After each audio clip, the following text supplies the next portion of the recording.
Hey guys, welcome you all on my YouTube channel. चलिए guys, आज हम लोग करेंगे Bihar board class 12 English Rainbow part 2 book से sweetest love I do not go का सारा इंपॉर्टेंट एक्सप्लेनेशन जो कि एग्जाम में 4 नंबर के लिए आता है। और आज आप लोगों को एक ऐसा जादुई ट्रिक बताया जाएगा जिसके बाद से आप लोगों को एक्सप्लेनेशन याद करने की कोई ज़रूरत ही नहीं। कोई भी एक्सप्लेनेशन हो, अगर आपको आ रहा नहीं आ रहा कुछ भी हो, आराम से आप देखते ही बना पाएंगे और याद करने की तो ज़रूरत ही नहीं, झंझट ही आज से खत्म हो जाएगा। उसके अलावा ये लेक्चर नंबर 5 है। इसके पहले लेक्चर में हम लोग sweetest love I do not go का सारा वर्ड मीनिंग को पढ़ चुके हैं। दूसरे लेक्चर में sweetest love I do not go poem को पढ़ चुके हैं। तीसरा लेक्चर में sweetest love I do not go का ऑब्जेक्टिव जो कि 2 या 3 ऑब्जेक्टिव आ जाता है एग्जाम में। और चौथे लेक्चर में इसका समरी कर चुके हैं। समरी 5 नंबर के लिए आता है। और आज हम लोग करेंगे 5वें लेक्चर में एक्सप्लेनेशन जो कि 4 नंबर के लिए। इसके बाद एक लास्ट वीडियो आएगा जिसमें क्वेश्चन आंसर करेंगे, जिसके लिए 10 नंबर के लिए पूछा जाता है। तो चलिए एक एक करके शुरू करते हैं। तो मान लीजिए हमको एग्जाम में ऐसा दिया, क्योंकि ये इंपॉर्टेंट है, 2-3 एक्सप्लेनेशन आपको दिया जाएगा इसमें, तो इंपॉर्टेंट वाला बता देते हैं। एक एक्सप्लेनेशन करने के लिए एग्जाम में मान लीजिए दे दिया, O how feeble is man's power that if good fortune fall can not add another hour not a lost hour recall. ये एक इंपॉर्टेंट एक्सप्लेनेशन है। ऐसा 3 आपको देंगे जो कि बहुत ज़्यादा इंपॉर्टेंट है। तो ये वाला लाइन 4 लाइन दे दिया और बोला आप इसको एक्सप्लेन करें। तो किस तरह से एक्सप्लेन करेंगे, इसका एक पैटर्न है। अगर आपको आ रहा नहीं भी आ रहा, आप इस पैटर्न पे फॉलो करेंगे, बहुत आसानी से आपको 4 में से 4 नंबर मिलेगा। वो पैटर्न क्या है, आपको क्या करना है, सबसे पहले लिखना द प्रेजेंट लाइन, प्रस्तुत पंक्ति। और कौन सा प्रेजेंट लाइन, यही वाला आपको लिख देना, सेम आपको उतार देना। The present line, O how feeble is man's power that if good fortune fall can not add another hour nor a lost hour recall. कि अरे मनुष्य की शक्ति कितना कमज़ोर है कि अगर एक बार अच्छे भाग्य का पतन हो जाए, एक बार अच्छे अवसर हाथ से निकल जाए, तो कोई दूसरा लम्हा उसमें नहीं जोड़ा जा सकता और ना ही कोई दूसरा मौका वापस बुलाया जा सकता है। यानी जो मौका खो गए, जो अवसर खो गए हैं, उसे पुनः प्राप्त नहीं किए जाते हैं। यानी अपॉर्चुनिटी एक बार आपके हाथ में आते हैं और ये एक बार जब निकल जाते हैं तो इसे दोबारा आप प्राप्त नहीं कर सकते हैं। ये बात आपको समझाना है।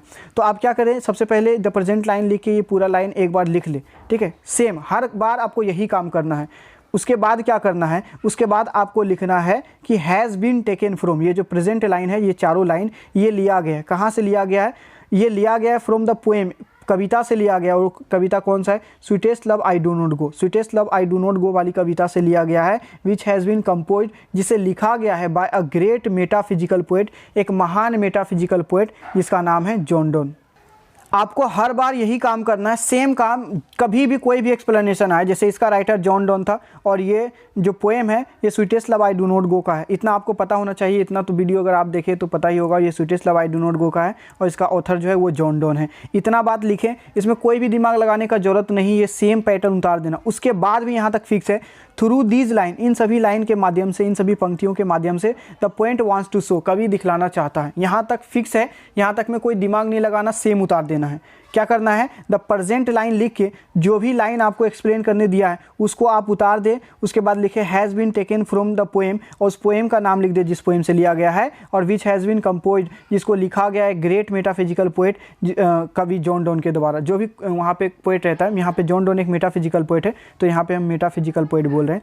जो भी पोएट रहेगा उस पोएट का नाम आप लिख देंगे। उसके बाद लिखेंगे थ्रू दीज लाइन्स, इन सभी लाइन के माध्यम से the poet wants to show, कवि दिखलाना चाहता है। उसके बाद अब आपका बारी। अब आप जितना जानते हैं आपके नॉलेज के हिसाब से यहाँ काम होगा। इतना तक में आपका समझिए 2 या 3 नंबर बन गया। अब आगे 1-2 लाइन और लिखेंगे, पूरा आपका 4 नंबर मिल जाएगा। और वो क्या दिखलाना चाहते हैं कवि, द फीबिलिटी ऑफ मैंस पावर, इंसानों के ताकत की जो कमजोरियां हैं उनको दिखलाते हैं, इंसानों की क्षमता की जो कमजोरी है उसको दिखलाते हैं। He says that man's power is very weak, कवि कहता है कि इंसानों की शक्ति बहुत कमज़ोर है। Because he is not able to regain any lost opportunity in life, क्योंकि वो जीवन में किसी खोए हुए मौके को दोबारा प्राप्त करने के लायक नहीं। क्योंकि इंसान जो है अपने जीवन के एक बार किसी मौके को खो देते तो दोबारा नहीं पा पाते हैं। इसके वजह से मनुष्य की शक्ति बहुत ही कमज़ोर है। सो इसीलिए man should utilize each and every opportunity and moment of the life, इसलिए इंसानों के अपने जीवन के हर एक लम्हे को और हर एक अवसर का सदुपयोग करना चाहिए, अच्छा उपयोग करना चाहिए।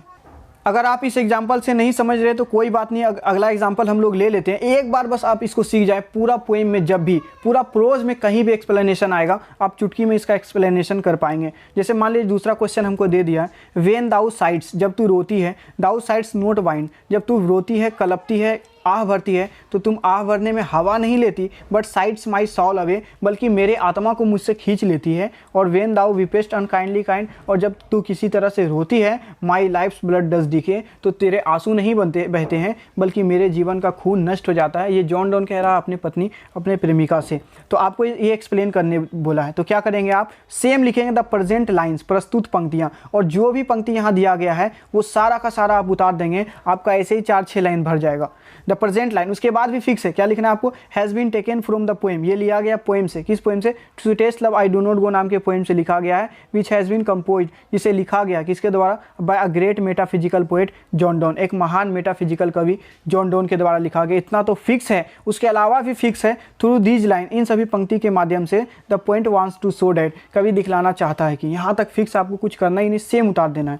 क्या करना है फिर से सुनिए, ये लाइन आपको दिया एक्सप्लेन करने, आप लिखिए इन सभी पंक्तियों के माध्यम से, बाकी ये चारों लाइन को लिख दिए, which has been taken from a poem sweetest love I do not go, जो कि एक कविता sweetest love I do not go के से लिया गया है, जिसको लिखा गया एक महान मेटाफिजिकल पोएट जॉन डॉन के द्वारा। और इस कविता में इन सभी पंक्तियों के माध्यम से जॉन डॉन कहना चाहता है, दिखलाना चाहता है। क्या दिखलाना चाहता है आगे कह दीजिए, क्या समझे आप इससे, द साउल ऑफ, ये जॉन डॉन क्या कहना चाहता है कि जब तू रोती है, तो जब तू आह भरती है तो तू आह भरने में हवा नहीं लेती बल्कि मेरी आत्मा को मुझसे खींच लेती है, और जब तू रोती है तो तेरे आंखों से आंसू नहीं बहते बल्कि मेरे जीवन का खून नष्ट हो जाता है। इसको आप थोड़ा सा समझा दीजिए, तो क्या समझाना है, कभी क्या दिखलाना चाहता है, the Saul of a lover and beloved, कि किसी प्रेमिका और प्रेमी का जो आत्मा होता है, इस tied up which each other, एक दूसरे से बंधा हुआ होता है, यानी एक प्रेमी और एक प्रेमिका की आत्मा एक दूसरे से बंधा होता है। Their soul lives in each other, उनकी आत्मा एक दूसरे में रहते हैं, यानी प्रेमिका की आत्मा प्रेमी में, प्रेमी का आत्मा प्रेमिका में रहते हैं। So when the poets beloved weeps, इसलिए जब कवि की प्रेमिका रोती है, एंड शेड्स टीयर, और जब वो आंसू बहाती है, the life's blood of the speaker, तब जो कवि है उसके जीवन का खून डस डी के अवश्य नष्ट हो जाता है। दस इस प्रकार से ही so the lovers and beloveds are always interrelated, इस प्रकार से कवि दिखलाते हैं कि जो प्रेमी होते हैं, प्रेमिका होते हैं, ये हमेशा एक दूसरे से बंधे होते हैं, एक दूसरे से जुड़े होते हैं। तो sweetest love I do not गो में 3 इंपॉर्टेंट एक्सप्लेनेशन है, 2 तो हम लोग कर लिए, एक और करेंगे, बस एक लास्ट एग्जांपल दे रहे हैं, आप आराम से इसमें देखिए समझे क्या हो रहा है। एक बार सीख जाएंगे तो पूरा रेम्बो पार्ट 2 में एक्सप्लेनेशन आप कर पाएंगे, जो कि 4 नंबर पोएम में और 4 नंबर प्रोज में भी आएगा।